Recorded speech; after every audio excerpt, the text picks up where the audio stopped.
Thanks for joining us here on the Oil and Gas Report, brought to you by Katch. I'm your host, Rob Hislop. Again, we are continuing our coverage of the 2012 Global Petroleum Show taking place in Calgary.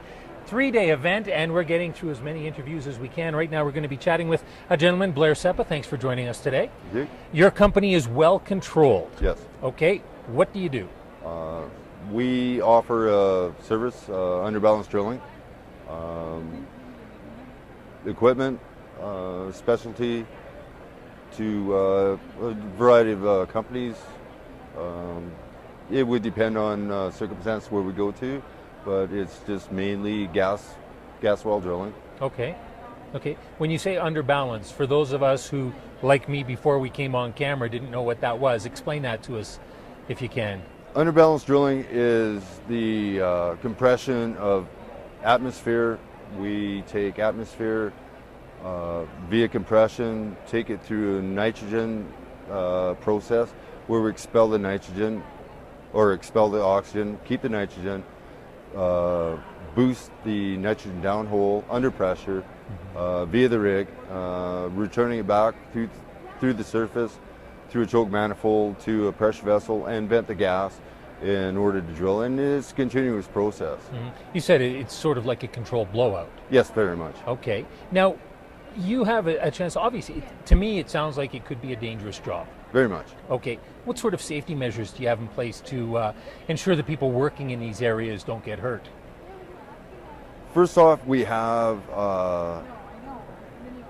the safety issue or the safety aspect with the drilling contractor, with the oil company, where we should put emphasis on how the well is drilled. BOPs, rotating heads, which are to the oil company. Safety factors are always a factor, excuse the pun, but they're always an issue. People that don't know the operation and don't know the apparatus, they're taught or they're instructed how the well is to be drilled. Part and parcel of it is safety. We're in control of the well. We're informed how the well is to be drilled, and we just implement what the oil company asks us to do. One of the things, the Oil and Gas Report is brought to our viewers by Katch, and from what I understand, that's a company and its products that you're quite familiar with. We use the product. I started with precision drilling in 1984. I think you guys had brought out the product, and we implemented it because we had drilled invert wells out Sundry Way, and we had no way to contain the invert fluid that was dispelled through the drilling and spillage and such. And this apparatus came out, and we used it, and it was very complementary to not having a greater distress.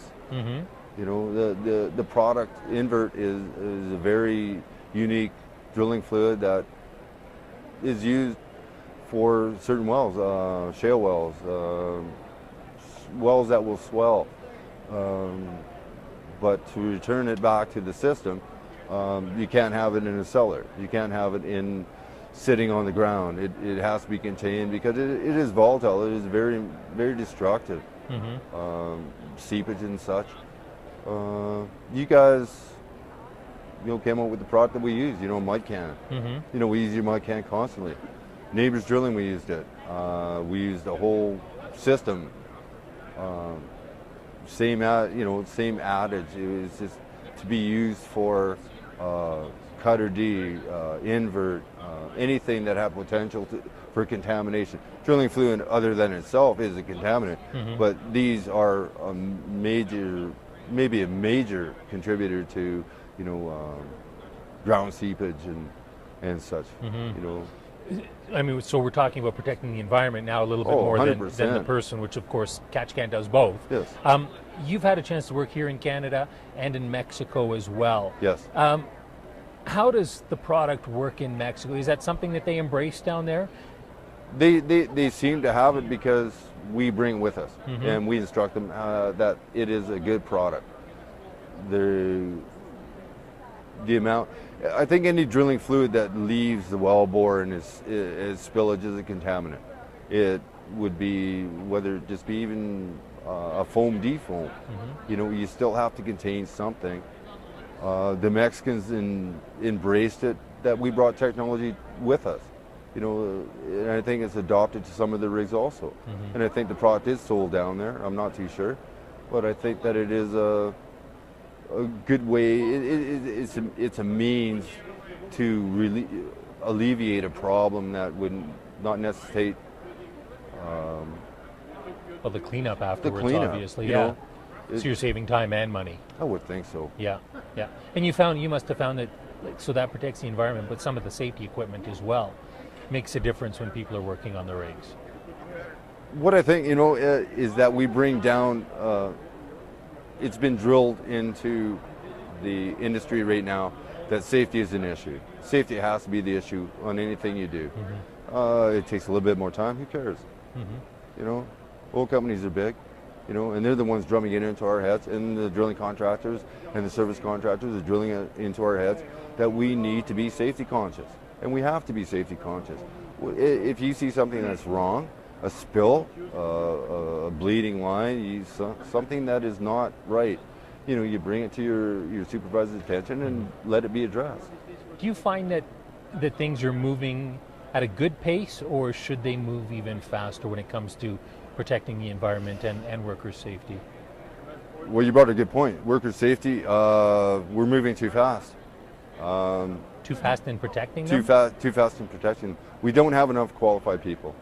The industry, I think I read in the Herald or the Sun the other day, was that we wanted is not that the drilling sector, it was the whole industry. They needed 65,000 people. Well, where did these 65,000 people come from?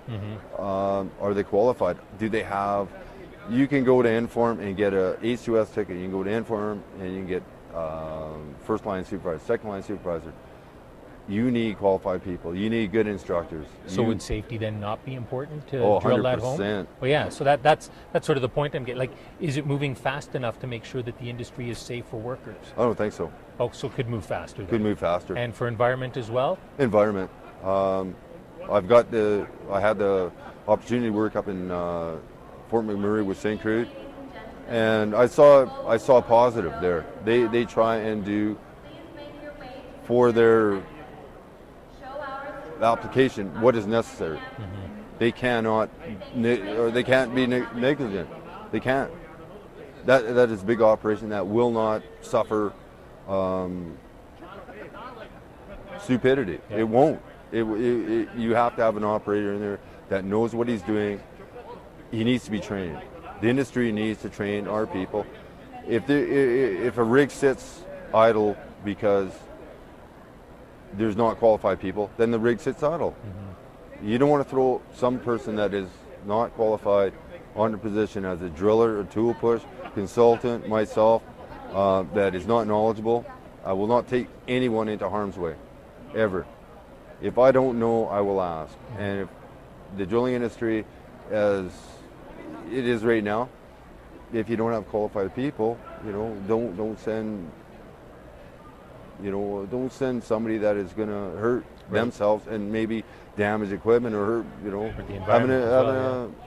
It sounds like you think that the industry is going in the right direction. You just like to see it move a little bit faster. I like the industry. The industry is going in the right direction. We have all the tools for positive. We are not. We lead the way. Canada leads the way in as far as neighbors drilling, precision drilling, enzyme drilling, all the smaller contractors.